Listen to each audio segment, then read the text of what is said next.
সাংগঠনিক কাজে আজকে বেরিয়ে পড়লাম। অনেক দিন ধরেই সংস্কার ভারতীর সাথে যুক্ত।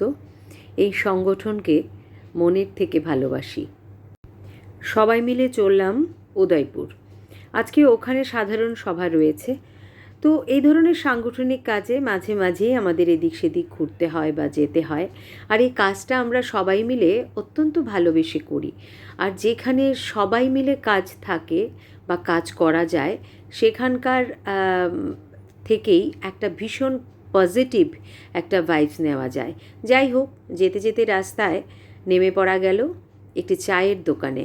কারণ এই যাত্রাপথে বা এই জার্নিতে মাঝে মাঝেই চা খাওয়াটা খুব জরুরি, তাহলে আরও অনেক বেশি এনার্জেটিক লাগে। তো যাই হোক, সবাই মিলে চায়ের জন্য নেমে পড়লাম এবং চা অর্ডার করা হলো। আর রাস্তার ধারে এই ধরনের দোকানগুলোতে বসে চা খেতে আমার তো খুব ভালো লাগে। তোমাদের কেমন লাগে জানি না, বা তোমরা জানিও তোমাদের কেমন লাগে। আমার কিন্তু খুব ভালো লাগে।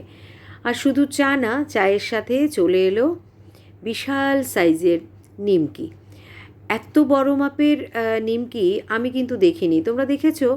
যদি দেখে থাকো আমাকে জানাবে কমেন্টে। দেখো, এত বড়, সেটা দেখেই প্রথম ভাবছিলাম যে বাবা, এটাকে হাফ করে খেলে ভালো হতো। কারণ এই দুপুরবেলা এই চায়ের সাথে নিমকি খেতে খুব ভাল লাগছে এবং বানিয়েছেও দারুণ। কিন্তু ওই আর কি। যাই হোক, খাওয়া দাওয়ার পর্ব শেষ করে আমরা এবার চললাম আবার উদয়পুরের পথে, কারণ সেখানে আমাদের কিছু সাংগঠনিক কাজকর্ম আছে। আচ্ছা, যাই, যেটা বলছিলাম যে চাটা খেতে কিন্তু সত্যি খুব দারুণ হয়েছে। আর অনেকটা জার্নির পরে এ ধরনের চা খেতে সত্যি ভালো লাগে।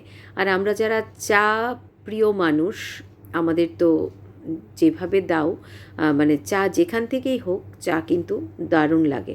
যাই হোক, আমরা পৌঁছে গেছি এবং কিছুক্ষণের মধ্যেই এই সাধারণ সভা শুরু হবে। একটা ভালো লাগার অনুভূতি বরাবরই কাজ করে। আর সবচাইতে বড় কথা হচ্ছে, এই প্ল্যাটফর্মটা হচ্ছে সম্পূর্ণ শিল্পীদের জন্য। সেখানে শিল্পী, যারা শিল্প মনস্ক, যারা গান বাজনা করতে সরাসরি অভিনয়ের সাথে যুক্ত বা স্ক্রিপ্ট লেখেন বা পরিচালনা করেন নাটক, মানে সমস্ত বিষয়গুলো যা রয়েছে আমাদের কৃষ্টিতে, সেটাই কিন্তু এখানে চর্চা বা আমাদের এই প্ল্যাটফর্মে আমরা এসে করে থাকি। তো যাই হোক, এবার অনুষ্ঠান শুরু হবে। আর অনুষ্ঠান শুরুতে একটা যে অনুষ্ঠানের শুরুতে যে কাজগুলো, যে প্রদীপ প্রজ্বলন বা অতিথিদের বরণ করে নেওয়া, পরপর সেই কাজগুলো হতে থাকলো।